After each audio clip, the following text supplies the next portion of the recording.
To become a successful Christian, he believes you have to settle down, you have to live in a village. He wants to send the children to school, he wants to teach them to plough and to sow and to become agriculturalists.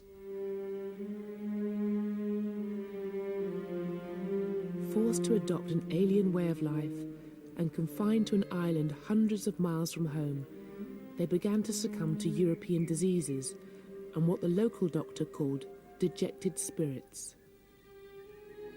They die one by one by one.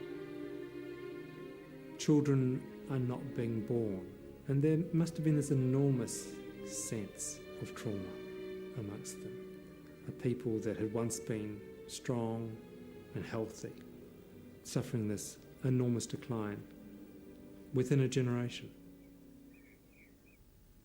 George Robinson, the supposed saviour of the Aboriginals, was reduced to sketching out his plan for their future graves. Frequently, he cries with the mourners, he weeps himself, he's so moved by their fate. But ultimately he says, well, it is better that they die here, having learnt the message of the Gospels rather than be killed in the bush by the settlers. He finds a way to ease his own conscience so that Robinson's own beliefs, you see, protect him against a full accounting of what he was partly responsible for.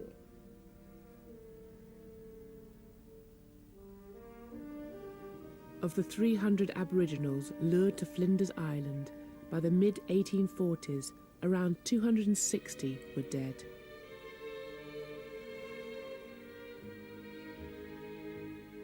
Ginny, Manalagena and Wiradi had all succumbed.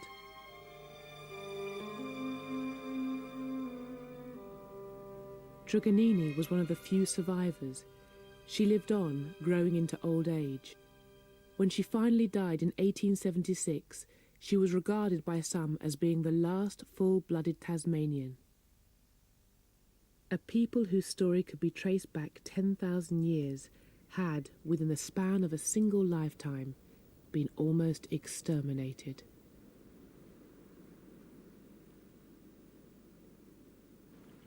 What had happened in Tasmania was far from being a unique event. Across the world, indigenous peoples were being pushed to the brink of extinction. In the South African Cape, the Khoisan peoples had been driven from their land, enslaved and killed in their thousands by British settlers and the Boers. The same forces had also attacked the ancient San Bushmen of the Kalahari, hunting them down as if they were animals. In Newfoundland, the native Beothuk peoples had been completely wiped out by Europeans. And in South America, wars of extermination sanctioned by the Argentinian government were raging against the Pampas Indians. Everywhere, it seemed, white settlers were destroying indigenous peoples.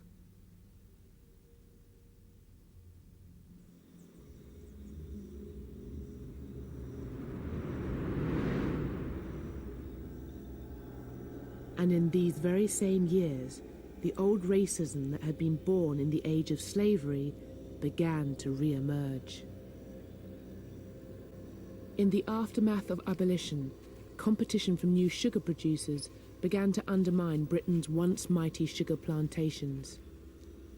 And as their estates rotted, the former slave owners began to blame their ruin on the people who had once made them rich. When the Caribbean plantations started to lose money in a big way, they fell back to the stereotype of the lazy Negro. The planters were then able to say to the abolitionists and to Britain, look, we are now in ruin because we no longer have the freedom to coerce blacks to work. These people are intrinsically lazy. You know, you were arguing that they were human beings, a man and a brother, but in fact they're not. They're still at the level of beasts. Those who argued that abolition had been a failure due to the laziness and savagery of the slaves now claimed that the Christian vision of a civilizing empire was also doomed. You might say that the moral momentum ran out of the abolitionist movement. People found that other races were not becoming civilized. There was something difficult. They fought back. They didn't seem to learn as fast as we would appreciate, to make them more pliable for us. Christian optimism about the spread of civilization and the Christianization of people of color around the world began to drain away. If the non-white races seemed to reject the message of the missionaries, some in Britain began to ask if they could be civilized at all.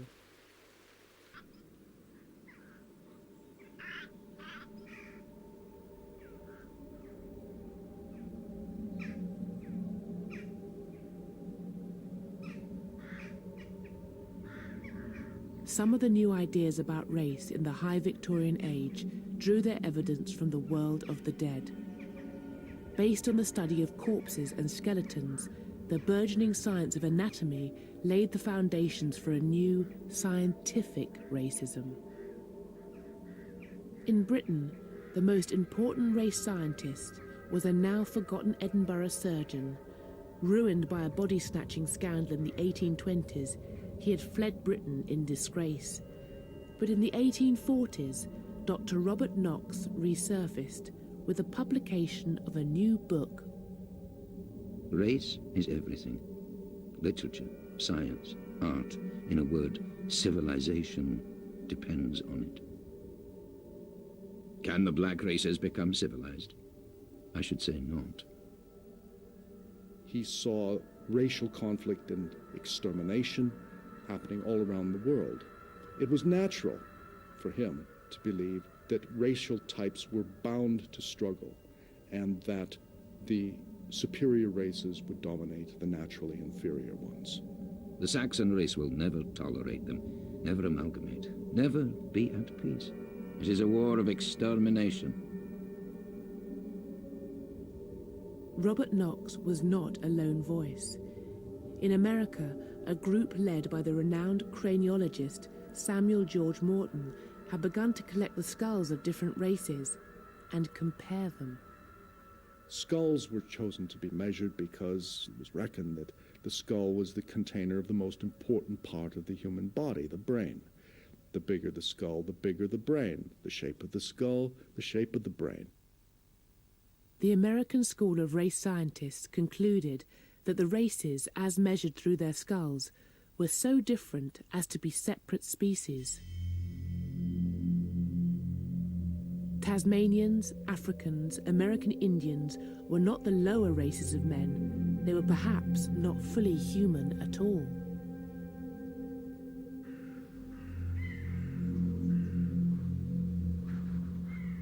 One writer compared the extermination of these races by white settlers as being like the melting of snow before the advancing rays of the sun. But the theory that was to have the most powerful impact upon race came not from the anatomists or the skull measurers, but from the work of one of the 19th century's greatest minds.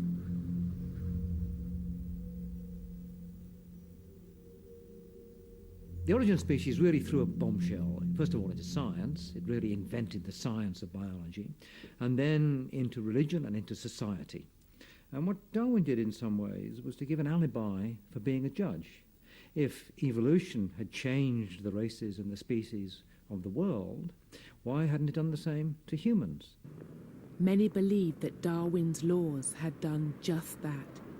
Natural selection, they claimed, neatly explained and justified the global expansion of the great British race. Life favors a hierarchy of specialists. And you find that throughout the plant and the animal world. There are bugs on top of bugs on top of bugs, each one surviving at another's expense, each one filling a niche that another can't occupy.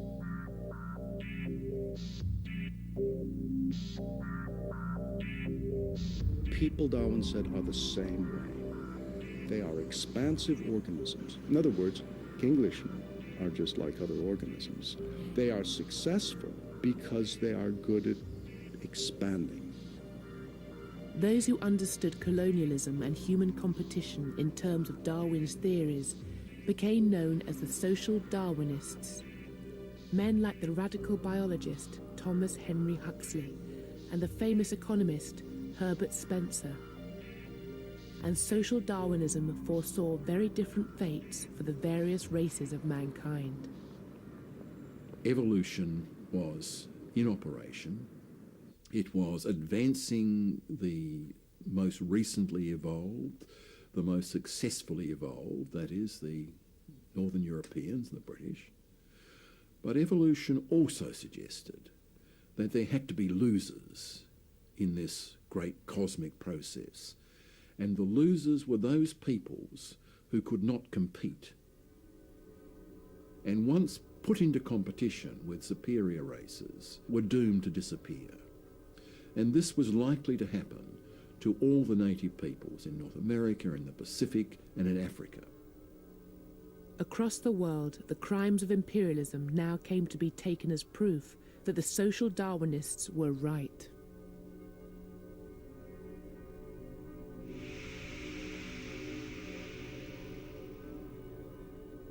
In North America, centuries of disease and war had devastated the Native Americans.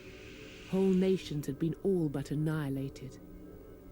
In parts of the Australian mainland, the peoples of the outback were, it seemed, going the same way as their cousins in Tasmania. And across Africa, the scramble for empire had brought the might of Europe to bear against innumerable peoples, killing literally millions.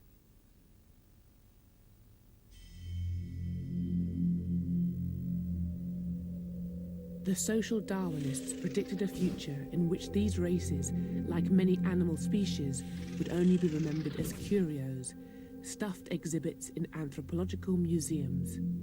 The white man's burden and the Christian dream of benign imperialism were rendered obsolete.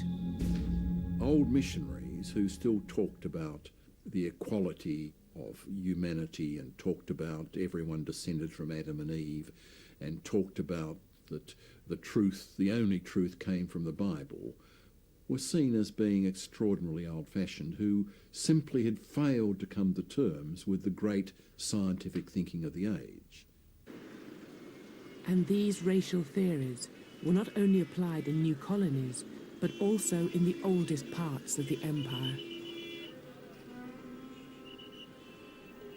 In the traditional story of imperialism, British India has usually been represented as an example of benign imperial rule. The British Raj, we are told, was run by men who were competent, professional and wise, men who brought order and prosperity to a chaotic land. But there is an aspect of Indian history that has been written out of this account of the imperial past.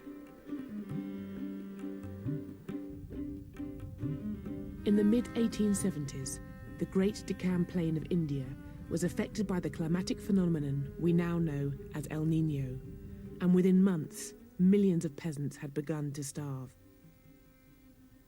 The monsoons had failed, people had eaten their food reserves.